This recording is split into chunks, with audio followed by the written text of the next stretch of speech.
o'qish orqali chet davlatga chiqishni juda ham xohlaganman va bu Xitoy men uchun birinchi eng katta shans bo'ldi. Srazu уже Xitoyga ketilyapti.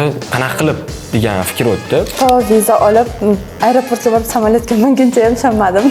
O'sha yerda mevalar, masalan, olma, pingvo yoki uzum, putao, mana shu narsalarni живой tasvirlab beryaptilar-da.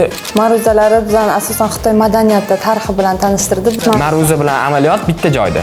Sizlar kung fu bilan ham shug'ullandinglar, keyin irogliflarni yozdinglar. O'qituvchi bu kishi aytganlaridek har bir talabani oldiga kelib yozishni o'rgatdi. Maobi degani shu kistichkasi. Nimaga maobi? Bi o'zi ruchka-da. Mao degani shu. Mana shigginlarni yo qilib repetitsiyada bo'lgan narsa o'zgarib ketdi-da, men oladigan bo'lib qoldim. O'xshamay qoldi-da. Ovqatlari, turlari, ovqatlardan qiynaldinglarmi? Nima ovqat yedinglar o'zi? Bir xitoylik ahamiyat bersak, u narsasini olib tashlab, go'shtini o'zini yeyapti. Biz yemamiz, qirch qiladi. Tozalanmagan. Tozalamasdan shunday yeganmiz. Endi baribir yeb ko'rish kerak-ku, armon bo'lib qolmasligi uchun. Biz piyolada choy ichamiz-ku. Ularni piyolasi kosa ekan. Yo'q, bizning piyolamiz Xitoyda kosa ekan. To'g'ri, o'zbekchilik hamma o'tga borganda bu narsani piyola deb o'yladi. Unga choy quyib ichdi. U dasturxondan savol kelyapti, bu nima? Men xitoylikdan so'rayman, bu nima debdi. Rovni 9 da tushsangiz, pastga avtobus turibdi. Xitoyliklarning punktualligini O'zbekistonga olib kelish kerak. O'zbeklarga. O'zbekistonga ham.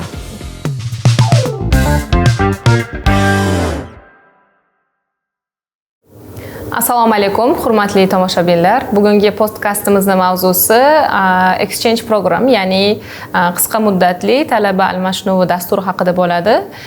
Biz bu qisqa muddatli talaba almashinuvini birinchi bo'lib Xitoyga uyushtirganmiz va shu Xitoyga bo'lgan safarimizda ikkita talabamizni taklif qildik. Bittasi magistratura talabasi Zulayho hamda bakalavr talabamiz Azamat bo'ladilar. Xush kelibsizlar. Assalomu alaykum. Podkastimizga. Unda podkastimizni boshlaymiz savollardan. Ya'ni Xitoyga bo'lgan talaba almashinuvida qanaqa taassurotlarga ega bo'ldinglar? O'zi umuman Xitoyga olib ketilishdi, shu talaba almashinuvi dasturi e'lon qilinganda qanaqa emotsiyalar o'tdi va qanaqa qilib sizlar shu dasturda qatnasha oldinglar? Avvalo Xitoyga ketishni eshitganda men juda ham xursand bo'ldim, chunki yoshligimizdan shu o'qish orqali chet davlatga chiqishni juda ham xohlaganman va bu Xitoy men uchun birinchi eng katta shans bo'ldi. Va uni eshitishim bilan o'sha ariza topshirish jarayonlarida ishtirok etib, birinchi bo'lib ariza topshirishga harakat qildim. Bunda qanaqadir saralashlar bo'ldimi yo shunda o'tib ketdingizmi? Avvalambor assalomu alaykum. Men o'zi yoshligimdan tilga qiziqqanman. Ya'ni Xitoy tiliga. Xitoy maktabini bitirganman, 59-maktab. Keyin universitetga kirdim, aniq va ijtimoiy fanlar universitetiga. Undan keyin o'qiyotgan jarayonimizda srazu Xitoyga ketish degan fikr bildirildi. Exchange program taklif qilindi. O'shanda o'tgan emotsiyalar, endi yoshlikdan mana bu til o'rganyapmiz, chet tili, o'sha chet tilini o'rganyapmiz, yana o'sha yoqqa ketish bizga taklif berilyapti. Bu taklifdan srazu foydalanishga harakat qildim. Lekin ishonmadingiz, boshida birinchi kurs bo'lib turib qanaqa qilib ketaman deb. Birinchi kurs mana sentyabrda o'qish boshlangan bo'lsa, bu yerda уже keyin yo'q, sentyabrdan o'qish boshlandi. Keyin bizga aytildi, oktyabrda ketiladi deyishdi-da, уже bir oy mana universitetga endi mana birinchi kirishim. Srazu уже Xitoyga ketilyapti. Qanaqa qilib degan fikr o'tdi. Keyin уже sekin tayyorlanish jarayoni, dokument topshirish, saralash jarayonlarida уже sekin ishonishni boshladim. Endi shunaqa. Boshida ishonmadim, chunki birinchi marta universitetga kiryapman, birinchi kurs talabasiman. Srazu unaqa Xitoyga ketish imkoniyati berilganda, baribir endi odam hayron qoladi, endi ishonch bo'lmaydi, chunki bu narsa boshimdan o'tmagan, birinchi marta chet elga chiqishim bo'ldi. Hayajon, 100%. Endi o'shanga ham qanaqadir ishonch bo'lmadi. Keyinchalik ishondim. Endi baribir chunki dokumentlar yig'ildi, pasport, viza bo'ldi, viza bilan bo'lgan muammolar. Keyinchalik saralash jarayoni bo'ldi. Saralash jarayonida meni saralashdi, chunki Xitoy tilini bilganim uchun. Meni fikrim, universitet orqali agar men Xitoy tilini bilib turib Xitoyga borib o'qib kelsam, bu universitet uchun juda ham bir yutuq bo'ladi deb o'yladim-da. shunaqa fikr o'tdi mendan. O'shanga ham balkim men saralagandirman deb fikr o'tdi. Sizlarni gruppanglar Xitoy tili filologiyasi edi. Sizlarni gruppanglardan nechta odam ketdi Xitoyga? Bizning gruppamizdan 2 odam ketdi. Ibrohim bilan men. Magistratura talabalarichi? Ularda qanaqa bo'ldi? Magistratura talabalari biz o'z haftada 2 kun o'qiymiz. Bizda endi ko'plar ishlik, yoshi katta odamlar bo'lgani uchun, lekin bizdan talabgorlar chiqdi. Ayniqsa men Xitoyga borib kelganimdan keyin, "Voy, biz bexabar qolibmiz" dedi ba'zilari. Men ham to'g'risi to viza olib aeroportga borib samolyotga minguncha ham ishonmadim. Xitoyga ketayotganimga, chunki umuman borish orzuyim bo'lgan, lekin nerealda tuyulgan bu shu paytgacha. No, men o'sha bizda vizada ham muammo bo'ldi, hatto bizdan bitta qiz vizaga atkazsam oldi. O'sha paytda qo'rqdim. Vizaga atkazlar ham. Boshida o'zi oktyabr oyida ketishimiz kerak edi-ku. Kun surilgan, noyabrga cho'zilgan paytda ketolmaymiz degan qo'rquv ham bo'ldi. Bizda bitta talabamiz viza ham ola olmagan, vizalar atkaz bo'lgan, lekin 26 ta talaba topshirgan bo'lsa, 25 tasi viza olib muvaffaqiyatli borib keldi. Bitta talabamizga viza chiqmadi. Bunaqa holatlar ham bo'lgan, lekin biz omadlilarning safida ekanmiz. Bizga chiqdi, biz bu imkoniyatdan to'la to'kisligicha foydalandik. Xo'p. Keyingi savolga o'tadigan bo'lsak, Xitoyga ilk bor keldingiz, mana samolyotga ham o'tirib oldik, уже uchdik, qo'ndik, уже check-outlardan o'tdik.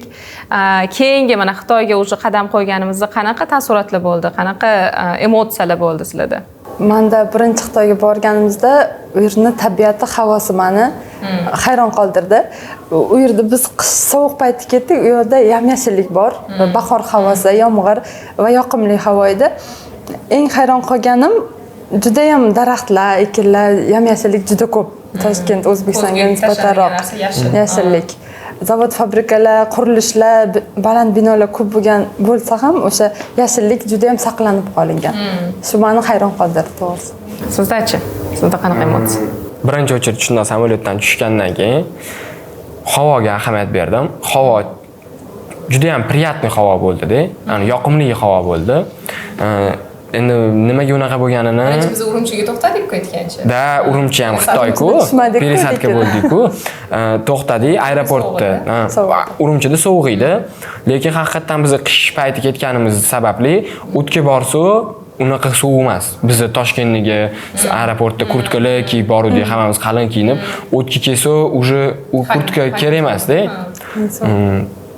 Shunaqa keyin уже aeroportdan chiqib, sekin avtobusga o'tirib anaqaga ketayotganimizda, otelga ketayotganda уже megapolisni ko'rganda juda ham bir motivatsionniy bo'ldi-da. Bu ko'z oldiga kelgan rasm juda ham motivatsionniy rasm bo'ldi. Nimaga? Chunki O'zbekiston ham shunaqa bo'lsin degan fikr o'tdi-da.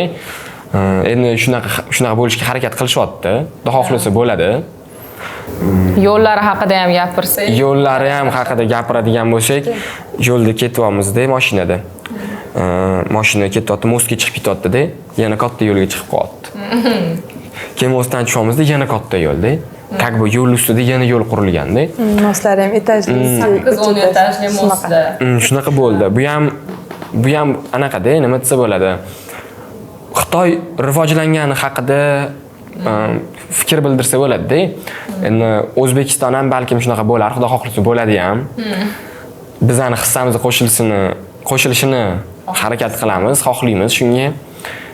Endi baribir Xitoy tilini bilishim, O'zbekistonga balkim qanaqadir yordam berish mumkin, tadbirkorlik orqasidan. Nimadir qilib, mana O'zbekistonni o'zim yurtimmi, shu qanaqadir bir baland o'ringa ko'targim keladi. Чтобы Xitoylik talabalar O'zbekistonga kelib, xuddi mendagi emotsiyalarni ko'rish uchun-da. Xitoy O'zbekiston kelib turib, "Voy, O'zbekiston unaqa ekan, voy, O'zbekiston unaqa ekan" desa, bizga anaqada quvonchda, xursand bo'lamiz-da, faxr bu ham. To'g'ri. Endi o'qish jarayoni, ya'ni biz o'zi qisqa muddatli o'qishga borgandik. O'qish jarayonlari qanaqa tashkil qilingandi? Sizlar qanaqa farqlar sezdinglar? Nima yoqqan taraflari bo'ldi? Meni Xitoy madaniyatida o'qishimiz qanaqa ta'sir qildi sizlarga? O'qish jarayonlari biz uchun o'sha Xitoyning eng yaxshi professor o'qituvchilari alohida jalb etilgan, ularning vaqti bizga ajratilgan va yaxshi jihozlangan xonalarda dars o'tdik. ma'ruzalari bizani asosan Xitoy madaniyati, tarixi bilan tanishtirdi. Bu o'zim tarixchi bo'lganligim uchun sohamga yana ham foyda bo'ldi. Keyin ularni amaliyoti juda ham yaxshi tashkillashtirilgan ekan.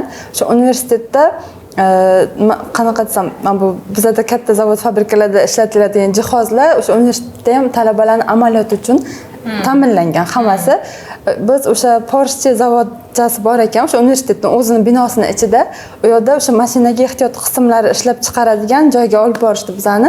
Har bir talaba uni detali bo'yicha o'zi alohida bitta jihoz bilan ta'minlanib, o'sha amaliyotni o'sha yerning o'zida o'tadi. Endi bizda hozir nisbatan ko'p ma'ruza amaliyotimiz baribir kamroqda. Bu bizlarni ma'ruza bilan amaliyot ikki xil. Ularda bittada bo'lib o'tar ekan. Shunisi menga yoqdi juda ham.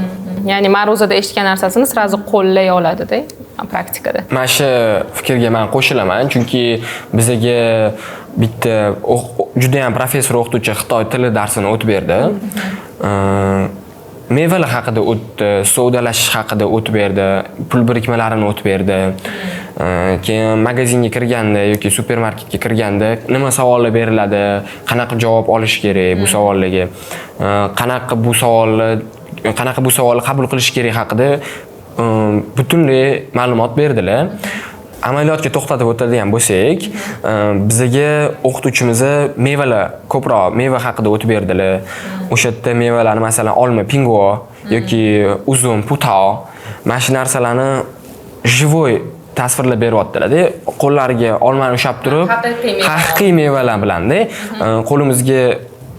qo'llariga olmani ushlab, qo'llarida mikrofon turuvdi. Keyin xonalar shu darajada professional xonalar dars mikrofonda o'tiladi. Xona полностью kolonkada. Oddiy ovozda dars o'tilmaydi-da. Kichkina xona bo'lsa ham, katta xona bo'lsa ham bitta xonada mikrofonda plus kolonkada ovoz balandroq beriladi, чтобы hamma talabalar eshitishi uchun, chalg'amasligi uchun. O'qituvchining masalan ovozi past bo'lib qolsa, talabalar chalg'iydi baribir, o'zi bilan o'zi gaplashishni boshlaydi. O'tda unaqa narsa yo'q. Chunki xona professionalniy mikrofon anaqalar bilan, kolonkalar bilan o'shanga o'qituvchi bitta qo'lida olmani ushlab turibdi, bitta qo'lida mikrofonni ushlab turibdi-da, hamma o'quvchiga vaqt ajratishga harakat qildi. Kelib mendan jiga pingoda o'xshavchian deb so'radi masalan. Bu olma nech pul deb so'radi. Keyin qo'liga boshqa mevani olib, boshqa talabani oldiga borib, jiga putao o'xshavchian deb so'rab, keyin undan oldin javob berishni o'rgatdi. Masalan, u quaychen degani 5 ta pul birligi. Masalan, bizda 5000 so'm deyiladi-ku, ularda lekin 5000 so'm, ularda 1000 pul birligi boshqacha, 1 pulligi boshqacha-da. O'shanga razgovorniy dialektda ularda kuay ishlatiladi. O'zi ularning pul birikmasi yuan. Yuanni ham razgovorniy rechda renminbi deyshadi. Razgovorniy rechda emasda, dokumentalniy rechda o'zi Xitoy pul birligi bu renminbi, hamma yuan deb biladi buni. Lekin magazinga kirganingizda, o'qiganingizda renminbi deb ishlatishmaydi, yuan ham ishlatishmaydi, kuay qilib ishlatishadi. 5 ta pul birligi, 50 ta pul birligi, masalan, 50 ta pul bo'ldi, masalan, shunaqa qilib. Ustoz o'rgatyaptilar. Savol berganimda, "Wu quaychen, shi quaychen" deb javob berasizlar deyaptilar-da. Menga kelyaptilar-da, "Jiga pingo o'xshavchian" desamda qaraganda, "Jiga pingo wu quaychen" deyapman. Keyin bu degani yana bu yerda to'xtalib o'tsa, bitta olma haqida gap ketyapti. 1 kilo olma haqida emas. Chunki 1 kilo olma haqida gap ketganda savol boshqacha bo'lardi, javob boshqacha bo'lardi. O'shanga men aytmoqchi bo'lganim bu yerda o'sha amaliyotga to'xtalib o'tdim, sal chuqurlashib ketdim. Nima desa bo'ladi? Amaliyoti ham nima desa bo'ladi? Praktika ham dars paytida bor, отдельный praktika darsi ham bor. Отдельный praktika darsida o'quvchilarni olib borib, o'rgatib, ko'rsatib, чтобы ko'zi tanishi uchun, чтобы bu narsani просто anaqa darsda bilish uchun emas, ko'rib tanish uchun, ko'rib ham bilish uchun. O'shanga harakat bor-da Xitoyda. Endi O'zbekistonda ham amaliyot bor. Qo'ldan kelguncha harakat qilishadi amaliyot o'tib berishga. Lekin amaliyot har xil joyda bo'lib qolgan. Ajralib qolgan. O'tda amaliyot bilan nima deydi, anaqa ma'ruza bilan amaliyot bitta joyda. o'quvchi shu narsaga qiziqishi ham bor-da. Nimachi, sizlar men endi u joyda nima edi? Ketgandim. Sizlar kung fu bilan ham shug'ullandinglar, keyin iyerogliflarni yozdinglar. Ular ham yana praktika-yu, baribir biz har doim mana Xitoyni eslaganimizda yoki o'sha qadimiy binolarni yoki o'sha kung fusini, ya'ni sport turi bilan eslaymiz. U jarayon qanaqa ketdi? Kung fu bilan shug'ullana oldinglarmi? Qanaqadir qilib? Shug'ullana oldik, harakat qilib. Shu haqida o'zi aytmoqchi edim. Xitoyda o'sha birinchi kalligrafiya darsiga to'xtalib o'tsang, ularni o'zini o'sha iyerogliflarni yozishni o'rgatdi. O'shanda bizani har birimizga bittadan mo'y qalam, siyoh va o'sha qimmatli qog'ozdan berdi. Spetsialniy berdi, ta'minladi hamma jihoz bilanda. O'qituvchi bu kishi aytganlaridek har bir talabani oldiga kelib yozishni o'rgatdi. Bu men uchun juda ham qiziqarli bo'ldi. Biz o'sha darsni tugatganimizdan keyin yana alohida o'zimizga har birimizga bittadan mo'y qalam sovg'a qildilar. Olib kelganmiz, o'zi turibdi esdalikka. Bu ham ajoyib. Undan tashqari u yerda men talabalar faqat bitta ixtisoslik bo'yicha o'qishdan tashqari ularni boshqacha mashg'ulotlar bilan band qilish, baribir miya dam oladi-ku, bunaqa mashg'ulotlar bilan shug'ullansa, shularni ham yo'lga qo'ygan va o'sha kung fu bilan biz shug'ullandik. Adashmasam 2 kun shug'ullandik-a? Yo'q, 1 kun shug'ullandik. 1 kun kung fu, 2 kun orkestr. Xor orkestr musiqa bilan shug'ullandik. Xo'ram etdik. Xitoyning amaliyot yana Jasmine flower son etdik. Molixua deyiladi. O'sha jasmin guli degani.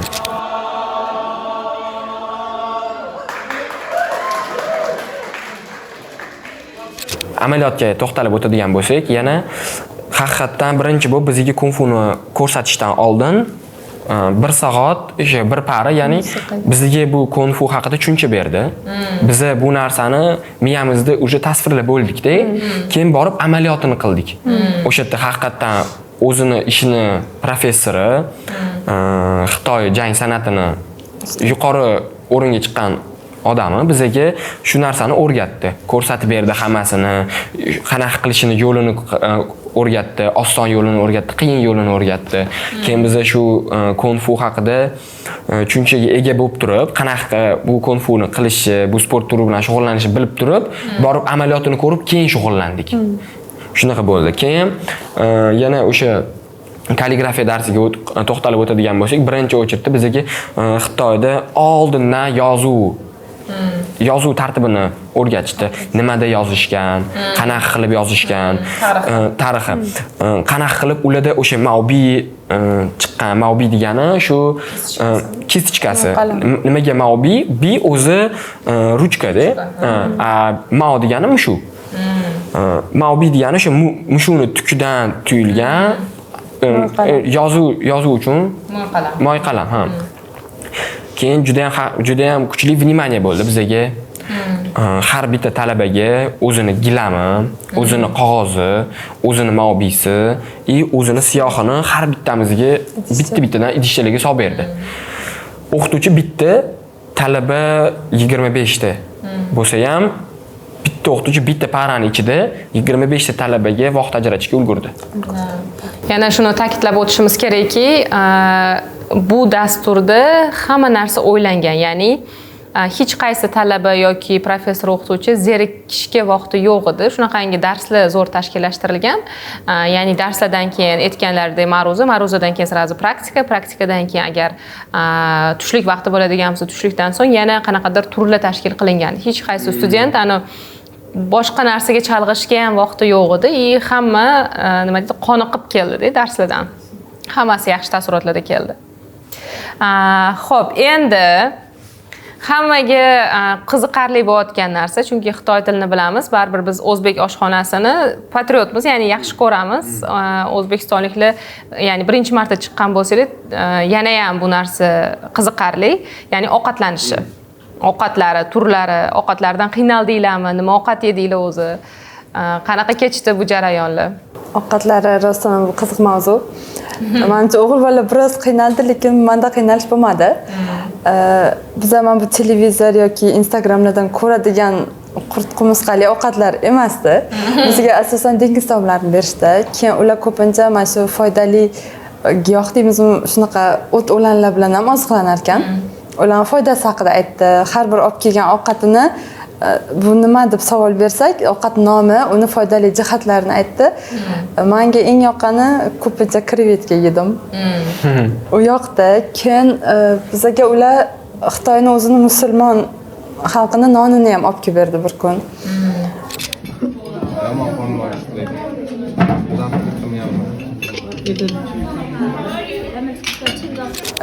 Faqat shu ovqatlanish madaniyatida bitta qiziq hodisa bo'ldi men uchun.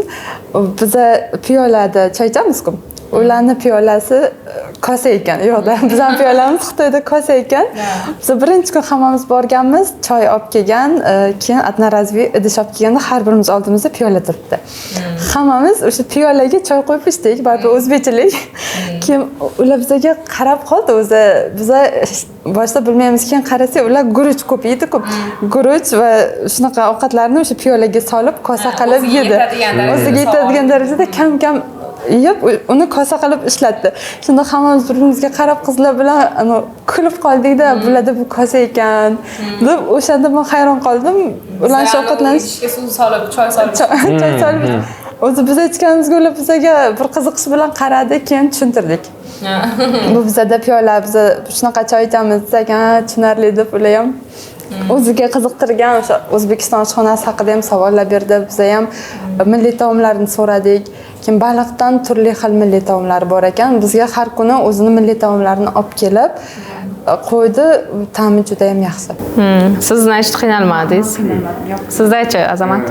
Menda ham unaqa qiynalish bo'lmadi-yu, lekin men o'zi O'zbekistonda dengiz balularni yemayman-da. Balu mori produkti yemayman-da, o'zi bu yerda. Endi baribir o'tga bu yerda tayyorlashi bo'yicha yemayman balkim.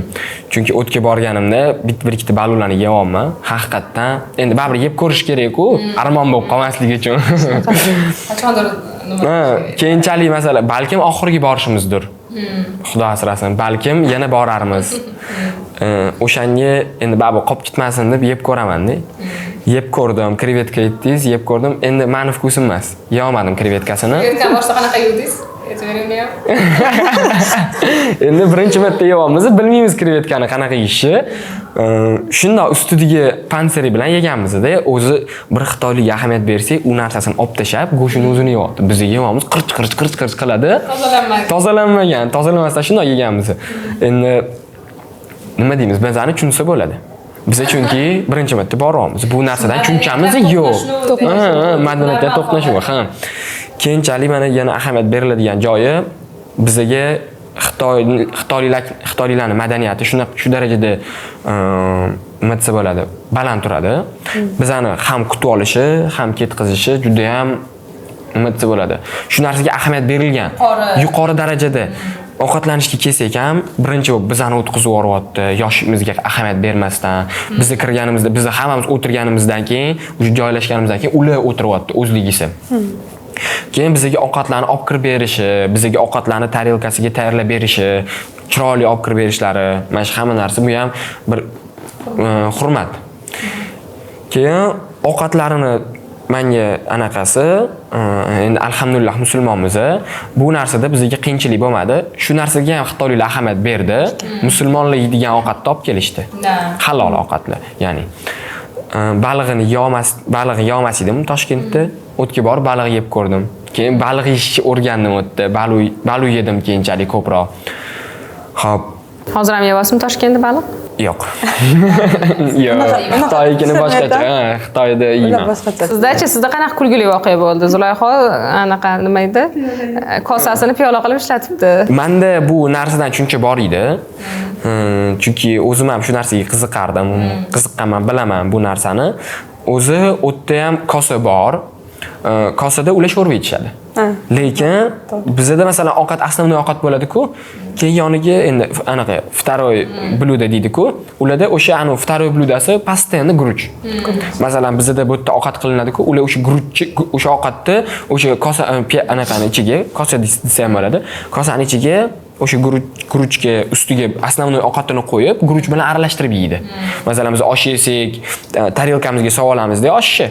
Keyin nimadir aralashtirsak agar, tarelkamizga solib olib, keyin masalan achuchumi yoki qanaqadir boshqa bir salatlarmi, chimchimi o'shani aralashtirib yeymiz-ku, boshqa ovqatga anaqa bo'lmasligi uchun, aralashmasligi uchun mazasi. Ularda ham xuddi shu kosa bu ovqatni bunga mazasi aralashmasligi uchun отдельно aralashtirib yeyish uchun qilingan narsa-da. Bu o'zi aralashtirish uchun narsa. Lekin to'g'ri o'zbekchilik hamma o'tga borganda bu narsani piyola deb o'yladi. Unga choy quyib ichdi. Xitoyliklar anaqa bilan qaramadi, bunga negativ bilan qaramadi. Naborot bu narsani shunaqa qabul qilishdiki, bilmaymiz-ku, kulgili tomonga olib ketib qolishdi-da. Bo'lmasa ular qarasa bo'lardi, voy bizani kosamizni ular piyola qilib ishlatyapti. Yoki ular shu darajada balkim chanqagandir, shu narsaga, kattaroq narsaga suv quyib ichyapti deb qarasa bo'lardi. Lekin ular uni qilmadi-da, kulib qaradi, keyin bizga tushuntirish boshladi. Menga tushuntirib, men xitoy tilida gaplashyapman, menga tushuntirib berishyapti. Oramizda xitoy tilini bilmaydigan talabalar bor. 喜欢这个，替换这个。哦，你们 OK？ 替换这个。 Bizlar bilan переводчик bormagan. O'shanga xitoyliklar harakat qilardi menga gapirishga. Asosiy переводчик. Asosiy переводчик men bo'lganman. Bitta xonada 3 ta dasturxon bo'lgan. 3 ta dasturxonni, har bitta dasturxonda bitta xitoylik, qolgan hammasi bizning talabalar bo'lgan. Men o'tirgan dasturxonga endi u dasturxondan savol kelyapti, bu nima, bu nima, bu nima. Men xitoylikdan so'rayman, bu nima, bu nima, bu nima deb. Menga shu jarayon kulguli bo'ldi. Nima desa bo'ladi? Shu jarayondan o'zi charchash kerak odam, lekin men charchoq sezmadim. Sizga naborot bu praktika bo'ldi. Bu narsa menga ham praktika bo'ldi, ham xursand bo'ldim bu narsadan. Keyin bu narsadan charchoq bo'lish kerak edi, lekin men charchoq sezmadim, naborot motivatsiya bo'lyapti-da. Xursand bo'laman. Yana xitoy tilini chuqurroq o'rganishga harakat qilaman. Chunki xitoyliklar menga tushuntirib berishga harakat qilyapti. Men o'zimizdan talabalarga tushuntirib berishga harakat qilaman. O'zimizdan o'zbek talabalar xitoyliklarga nimadir tushuntirib bermoqchi bo'lsa, men orqali tushuntirib beradi. Men shu narsaga harakat qilaman, ya'ni tushuntirishga ularga, xitoyliklarga. Ham o'zbek tilida bu yerdan gapiraman, ham o'ta xitoy tilidan gapiraman, baribir qiziq. Lekin charchoq sezmadim, o'shanga men kulgim qistadi. Qanaqa qilib charchoq sezmadim. Men Toshkentda ozgina aytbetga 1 kilometr peshkom yurib qo'ysam yoki mana shunaqa o'tga-bo'tga ozgina harakat qilib qo'ysam, masalan, uyda xudoylar bo'ladi-ku, o'tga choy tashlaymiz, bu qilamiz, endi bizning yoshda shunaqa bo'ladi, charchoq sezaman. O'tda charchoq sezmayapman-da. Uni o'tga boryapman, harakat qilaman, bo'tga boryapman, harakat qilaman. Kechasi bilan o'ynab chiqdingizmi? O'ynab chiqdi bizga keyin anaqaga tayyorlanish uchun bizga, chunki minnatdorchilik sifatida oxirgi kuni biz ham O'zbekistonning madaniyatini ko'rsatishimiz, o'zimizni sahna ko'rinishimizni qilishimiz kerak edi. Shunda bular qatnashgan. Shular haqida ozgina gapirib bering. Nima o'yinlar ko'rsatdinglar? O'zbek milliy raqsimizni ko'rsatib berdik. Ya'ni kim oladi yo, shu gunani yo. Juda ham tayyorlanish oson bo'ldi. Chunki ko'pchilikning bu narsa haqida tushunchasi bor edi. Hamma bu narsa qanaqa boshlanib, qanaqa tugatishini bilardik.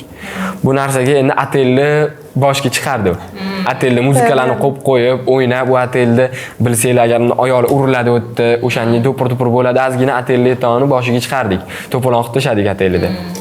Undan keyin tayyorlanayotgan paytimizda ham charchoq sezilmadi, chunki bu narsaga biz qiziqdik-da. Xitoyliklarga bu narsani boricha ko'rsatib berishga harakat qildik. Keyinchalik o'sha narsani ko'rsatib berayotganda bizda o'sha repetitivda hamma narsa tayyor edi. O'tga borganimizda o'sha oxirgi kunida bizga bu narsa juda ham oson berildi. Bu narsani ko'rsatish, ya'ni xitoyliklar bu narsani shu darajada tushunadi deb o'ylayman, chunki keyinchalik baribir yana gaplashdim xitoylar bilan. Shu darajada to'g'ri tushunishdiki, O'zbekistonda o'zbeklarni haqiqatdan ko'rsatib beradigan raqsini bizga ko'rsatib berdi degandek bo'ldi-da. Chunki biz do'ppilarni yerga qo'yib, u do'ppiga tushib, keyin do'ppini olayotgan paytda bitta talaba yiqilib tushdi. Yiqilib tushdi, ololmadi-da. Keyin o'zi anaqa o'zgarib ketdi-da. Repetitsiyada bo'lgan narsa o'zgarib ketdi-da. Men oladigan bo'lib qoldim. O'xshamay qoldi-da. Anaqa chunki shpagatni ochib tushish kerak o'tga. Bitta talabamizni o'sha shimi sal torlik qildi-da, o'shanga yiqilib tushdi. Keyin yana ketdi boshqatdan, kim oladi yo, shu ginnani yo qilib ketdi. Keyin menga keldi-da. Men o'zim inisiativa bildirib, men olaman, shu ginnani yo qilib, o'sha yerda keyin men egildim.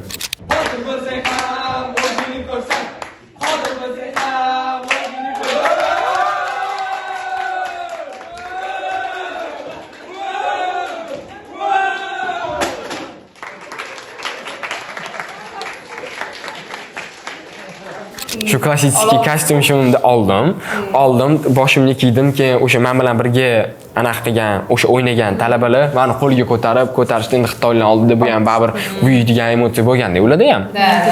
Keyinchalik hamma o'rtaga yig'ilib, o'zimizning o'zbek milliy raqsimizni o'ynatdik xitoyliklarga. Juda ham bir kulgili, lazgini o'rgatdik, juda ham bir kulgili bo'ldi. O'g'il bolalar, qiz bolalarning o'yinini o'ynatashyapti deb ko'rsangiz Xitoyda. Bizda endi ajratiladi-ku, ayollarning o'yini, o'g'il bolalarning o'yini. U yerda bilmaydi-ku xitoyliklar. Ayollarning o'yinini ham o'ynatashyapti, ko'rsatib berdik, qo'llarni bundoq qilishlarini. Shunaqa sodda, haqiqatan shu narsani to'g'ri tushunadi. Endi o'g'il bola men o'ynamayman desa bo'ladi-ku, lekin kiryapti, o'ynayapti. Biz bilan ular. Shunaqa jarayonlar bo'ldi. Juda ham xursand bo'ldik biz bu jarayonlardan. Da. Endi bu muvaffaqiyatli bo'ldi bu dasturimiz. Masalan, keyinchalik hozir yoz oylariga xudo xohlasa tashkillashtirish o'ylayapmiz. Xitoyga bormoqchi bo'lgan talabalarga, shunaqa qisqa muddatli, uzoq muddatli exchange programmalarida foydalanmoqchi bo'lgan talabalarga nima maslahat berasizlar? Nima tavsiya qilasizlar? Nimalarga tayyor turish kerak? Albatta borishlarini tavsiya qilaman. Bir o'zingiz sayohatga borganingizdan ko'ra, u yerda sizni olib yuradigan mana shunaqa programma bilan borsa, bu yana ham qiziqarli bo'ladi, chunki ular bizni bilishadi, bizga aynan nimalarni yaxshiroq ko'rsatishni. Keyin ularni kutib olishi juda ham ajoyib bo'ldi. Bizani kutib olgandan jo'natgunga qadar bizga hamma vaqtda bizga ajratgan mehmonxonasi juda ham sharoit yaxshi edi. Sharoitni juda ham zo'r qilib berishgan.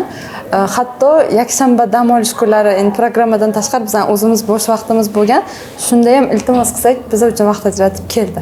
Dam olish kuni qayerga boramiz desak olib bordi.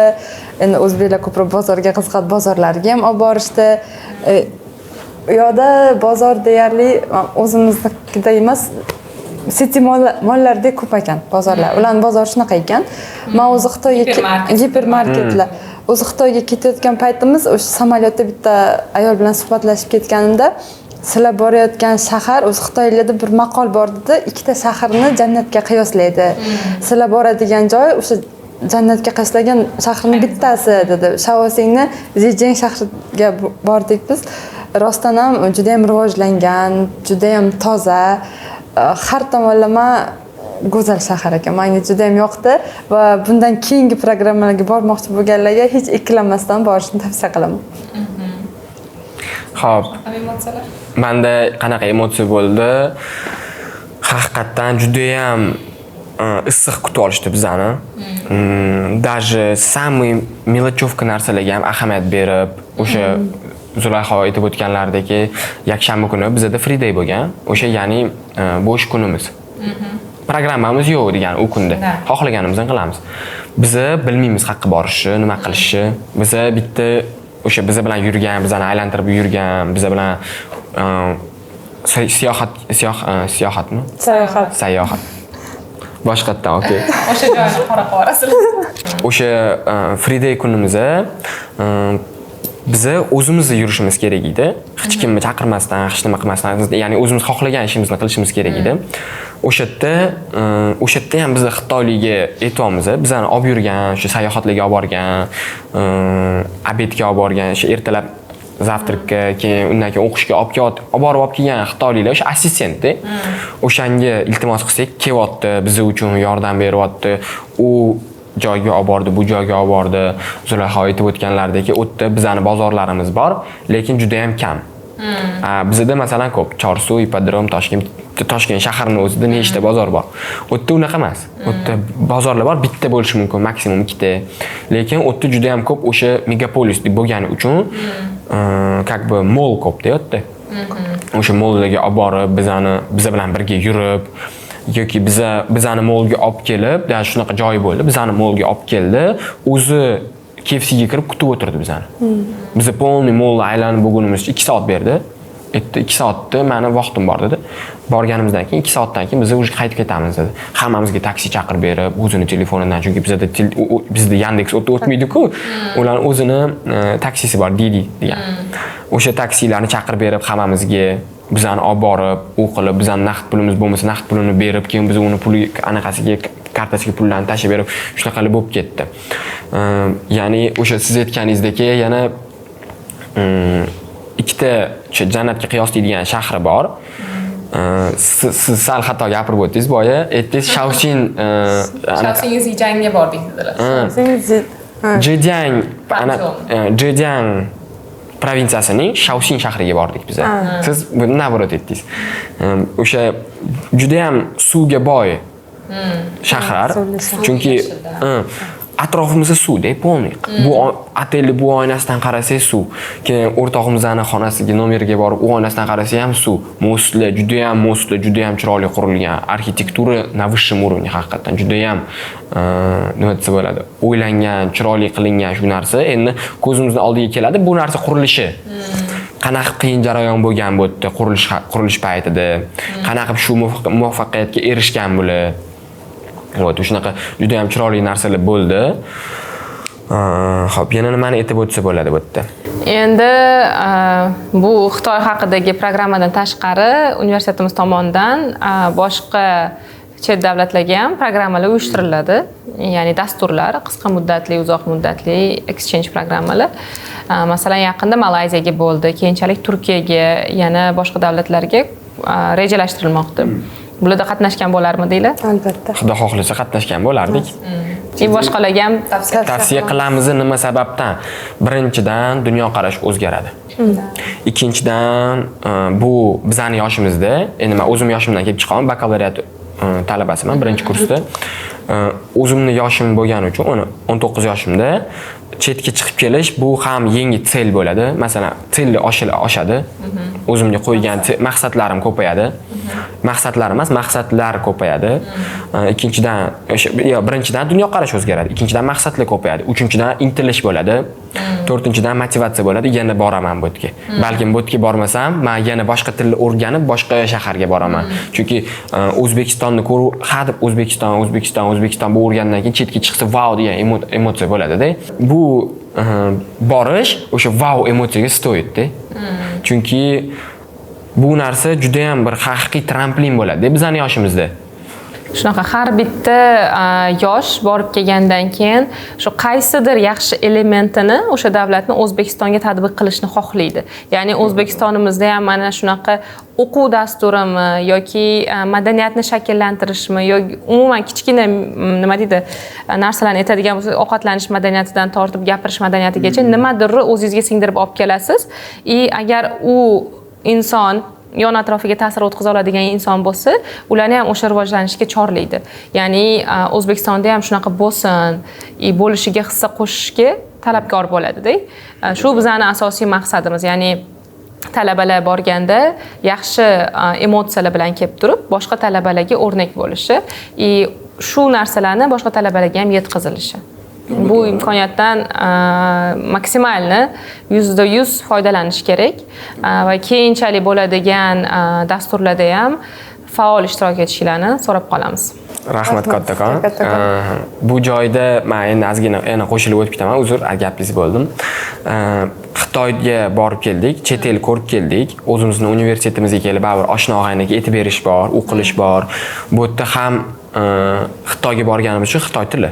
Ya'ni o'rtog'imizga aytib beramiz-ku, unda o'tadi-da. Shunaqa ichidan o'tadi. Men ham til o'rganaman, men ham bunga boraman, mana bu borib keldi-ku, nima men bora olmayman. O'shanga bularda intilish paydo bo'ladi. O'zimizni bora olmagan talabalarni biz borib kelganimiz bilan jalb qilish shu narsaga. Aytmasak ham, bundoq qaraydi, voy bu chet elni ko'rib keldi, men ham ko'rgim kelyapti deb til o'rganishga harakat qiladi. Masalan, bizdagi bo'lgis keladi.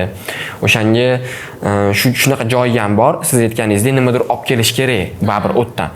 Men shu narsani olib keldimki, birinchi o'chirtdim, madaniyati o'zbekchiligi to'g'ri kelmasa ham, shunaqa joyi bor. O'zbeklarga kerak joyi bor-da. Masalan, hurmat. yoshga ahamiyat berilmagan taqdirda punktualность haqida gapirmoqchi edim. Juda ham har bitta mavzuga chuqurlashib ketyapman.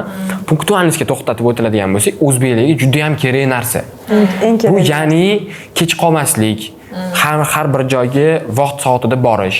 Masalan, bizda har kuni ertalab universitetga bizani avtobus olib borib, universitetdan sayohatga avtobus olib borib va yana oxiri otelga avtobus olib borib kelgan.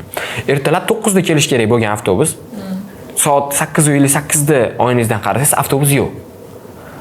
Soat 8:59 yoki rovno 9 da tushsangiz, pastga avtobus turibdi. Shu darajada punktuallikda. O'shanga o'zbeklarga ham juda kerak narsa, O'zbekistonga kerak narsa bu punktualnost. Ya'ni aytilgan vaqtda kelish, kech qolmaslik yoki vaqtli kelib qolish ham yo'qda ularda. Mas'uliyatli bo'lish. Vaqtni qadrlaydi. Vaqtli ham kelib qolmaydi. Masalan, 10 minut prosta turmaydi o'tdi. Чтобы o'zini 10 minutini ham kerakli narsaga o'tkazishga harakat qiladi. Masalan, ertalab ular ham choy ichishadi. Men undan ko'ra o'sha 10 minutimni uyda tinchlik xotirjamlikda o'tkazib, aniq vaqtiga borganim yaxshi deb o'ylashadi. Vaqtni shu darajada распределить qilishgan, to'g'ri распределить qilishgan-da. O'sha narsaga to'xtalib o'taman. Yana bir marta punktualnost O'zbekistonga juda ham kerak narsa. O'zimiz bilamiz, o'zbeklarning 70% kech qoladi. Men o'zim universitetda o'qiyman, talabaman, dars paytida bilaman. Mendan keyin bir 50% talaba yana kirib keladi. O'zizcha qancha foizda oladigan bo'lsak, 100% necha foizda vaqtida kelasiz darsga?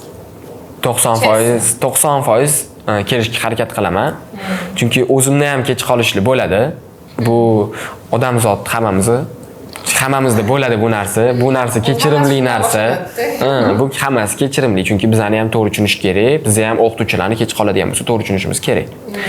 Uxlab qolish bor, darslarimiz bor bizani ham. Masalan, universitetdan tashqari xitoy tilim bor o'zimni. Dars qilaman, o'qilaman.